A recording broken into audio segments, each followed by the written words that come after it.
አንዳንዴ እንደዚህ ጊዜ ሲኖረኝ እንደዚህ አይነት ኮመንቶች በድምጽ መመለስ ያለብኝ ኮመንቶችን በድምጽ መልስላችኋለሁ ማለት ነው። ይሄንን ኮመንት አንድ ብቻ አይደለም በተለያየ ቪዲዮዎች ላይ ብዙ ጊዜ የምጠየቀው ጥያቄ ነው።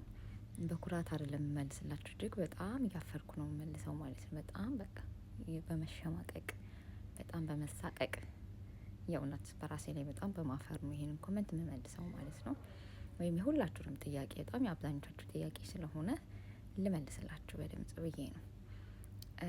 በፊት እንግዲህ እምነቴን እንጂ ስለ እምነቴ በደንብ ጠንቅቄ የማላቅ ሴት ነኝ።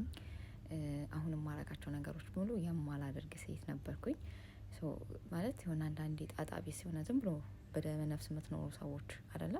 እንደዛ ነበርኩኝ። እግዚአብሔርን በደንብ ሳታውቁ ስትቀሩ በዘፈቀደ ዝም ብላችሁ ትኖራላችሁ። ከሆነ ይሆናል ካልሆነ አይሆንም አይነት ነገር የሆነ ነገር ብታረጉትም ችግር የለውም ብላችሁ ታስባላችሁ። ልክ እንደዚህ አይነት አስተሳሰብ የነበረኝ ሰዓት ላይ ነው እንግዲህ እዚህ ስመጣ ሴትዮዋ አትወድም፣ በእምነቷ በጣም አክራሪ ናት።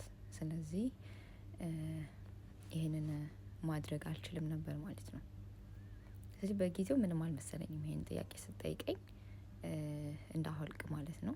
ላይክ እነሱን እንድመስል ስትጠይቀኝ ምንም ነው ያልመሰለኝ። ላይክ እነሱን እስካልሆንኩ ድረስ የሚያደርጉትን እስካላረኩ ድረስ እነሱ ቤት እስካለሁኝ ድረስ ይሄንን ባረግ ምን ችግር አለው ብዬ ነበር ያሰብኩት። ለካ ትክክል አልነበርኩም። ትክክል እንዳልነበርኩ የገባኝ አሁን ነው። በጊዜው ግን ትክክል እንደነበርኩ ነበር የሚሰማኝ። ማለት ምንም በቃ ችግር የለውም አይነት ነገር። በደንብ ግን ስለ እምነቴ እያወቅኩ ስመጣ፣ በደንብ እየተማርኩ ስመጣ፣ በደንብ ሲገባኝ፣ አሁን ያለኝ አመለካከት ግን ሲኖረኝ በጣም ነው ማፍሮ በራሴ። ስለዚህ አሁን ላይ ብድግ ብዬ ይሄን ላድርግ ማለት አልችልም። ግዴታ ከቤታችሁ መውጣት አለብኝ እንጂ እነሱ ጋር እስካሉ ድረስ ድጋሚ ይሄንን ወደ ኋላ ተመልሼ ይሄን ላስተካክል ማለት አልችልም ማለት ነው። ስለዚህ ማህተቤ በልቤ ውስጥ ነው ያለው።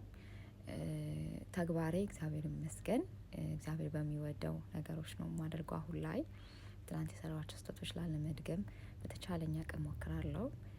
እግዚአብሔር ጓደኛዬ ነው፣ አባቴ ነው፣ ፈጣሪዬ ነው፣ ረዳቴ ነው፣ መደገፊያዬ ነው። ይረዳኛል ብዬ አስባለሁኝ። ባለማወቅ ስለሆነ ያደረኩት ማለት ነው። አሁን ቢሆን አላረገውም ነበረ፣ ባለማወቅ አድርጌዋለሁ። እግዚአብሔር ደግሞ መሀሪ አምላክ ነው። ይቅር እንደሚለኝ ምሕረቱ እንደሚያበዛልኝ አምነዋለሁ። እንግዲህ ይሄ ነው ልላችሁ የምችለው ነገር። ስለዚህ ማህተብ አላስርም ማለት ነው በሚያሳዝን ሁኔታ።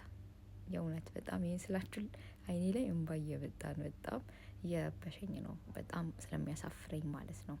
ምክንያቱም ማህተባችን እኛ መለያችን ነው፣ ምልክታችን ነው። መበጠስ በጭራሽ የለበትም። በተለይ ለገንዘብ ተብሎ ለስራ ብላችሁ ይህንን በተለይ ማለት የምፈልገው ለስራ ብላችሁ በእኔ ተማሩ፣ እንዳታረጉት። ለገንዘብ ብላችሁ ማህተባችሁ እንዳትበጥሱ። ምድር አላፊ ነች፣ ይቺ ዓለም አላፊ ናት። ከኛ ጋር መዘልቅ አይደለችም። ይዘናት የምንሄደው ነፍሳችን ነውና ነፍስ ትበልጣለችና ለማህተባችሁን በጭራሽ ለምንም አይነት ጉዳይ እንድትበጥሱት አልመክራችሁም። እኔ ግን ባለማወቅ ስለሆነ ያደረኩት ነው። እግዚአብሔር እንግዲህ ቅር እንዲለኝ በጸሎታችሁ አስቡኝ ማለት ነው።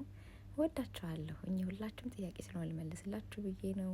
ስለምትጠይቁኝ አመሰግናለሁ። ስለምታስታውሱኝ ግን በጠይቃችን ቁጥር እኔን ነው የሚረብሸኝ። ትክክል እንዳልሆንኩ ሁሌም ጥፋተኝነት ስለሚሰማኝ ማለት ነው። የልቦናችን የሚያውቀው እግዚአብሔር ነው።